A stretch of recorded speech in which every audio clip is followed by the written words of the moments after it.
Great day, everyone. Welcome once again to Leadership Lessons in the News. Hope everyone's having a fantastic day or had a fantastic day. And I want to spend just a couple minutes today talking about an article I found that's entitled, let me give you the whole title, The Lost Leadership Art of Positive Feedback. The Lost Leadership Art of Positive Feedback. Article briefly described how we have forgotten that positive feedback creates trust, creates a higher standard. In other words, we raise the bar when we give people positive feedback. That we raise the bar, they want to go for that bar. So we oftentimes have forgotten about that issue. So we want to get back in the habit and remember the art of positive feedback. Now, it says in order for this to happen, think in your mindset of giving compliments. But we have a very set pattern of giving compliments. So the first area they talk about in giving compliments is to be specific in your compliment. Don't just say great job. Say, hey, great job, Julie, on getting that report done on time. Okay. Be very specific. And then they go ahead and lay out a 4-step formula for that. So let's talk about that 4-step formula that they give you. Use positive words. Great, wonderful, excellent. I'm going to add something to that though. Use positive words with emotion.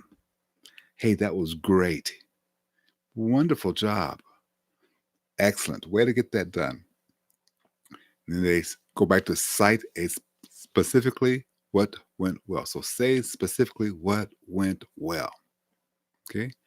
Step number 3, acknowledge the results. Hey, your actions increased the sales. You changed the opinions of many. Fantastic on getting the approval of the board. And then step number 4, thank them. So let me read to you what it says this should sound like. So in practice, it may sound something like this. Joan, thanks for all your wonderful work on the Smith proposal. I liked how you included research and data to back up the key points. I am sure this will result in our firm getting more business. Thanks again for your effort and hard work. It's not interesting how I broke it down. Joan, thanks for all your wonderful work. So he got the compliment and the thank you up front, and then went into the very specific point on the Smith proposal. That's what we're talking about, the Smith proposal. I liked how you included the research and the data. Okay, acknowledging what they did specifically. Okay, and how it helped with the key points. I am sure that this will result in our firm getting more business. So there's the results. Think about the next time you have to criticize somebody. You have to remember, if it's criticism, stays out of this process. But when it comes time to compliment somebody, keep the criticism out of the process too. But also, do everything in your power to make it public. It should be a public thank you. There's a story of a gentleman who used to work for an insurance company, and he was struggling the first 4 or 5, 6 months of selling insurance. He was struggling to the point where his boss pulled him in and said, this may not be the line of work for you. You might want to consider doing something else. Well, the gentleman decided, okay, I'm going to work harder than everybody else. I'm going to get better. So he went from being near the bottom to being like 12th or 13th in the office. And this office, every month at the start of the new month, would have a breakfast where they would give out awards and recognize people who have done well. So usually if you're in the top 5, you got a little bit of an award. And just so happens they canceled that month's meeting. So he didn't get any of the accolades that he felt he deserved. The next month, though, he moved into the number 2 spot. And that was the month they decided to cancel these meetings.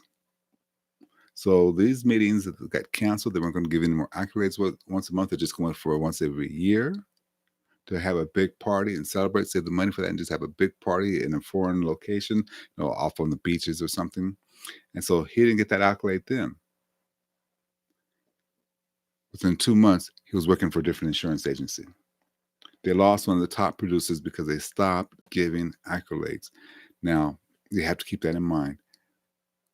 He did not get any approval from his peers or any approval from his own boss other than in passing, keep up the good work. He left that company. How many people do you have that are similar like that, who are slaving away, doing the best they can, and doing everything they could to make sure that you're growing and you don't recognize it? And sometimes you don't even recognize it in team meetings. Yes, this tends to embarrass people sometimes, but just the idea that the teammates get to pat them on the back is very helpful. It builds trust, it builds loyalty, and it sets a higher bar for your company. So, in the news today, the lost art of leadership. Wish you a great, fantastic day today, and we'll talk to you soon.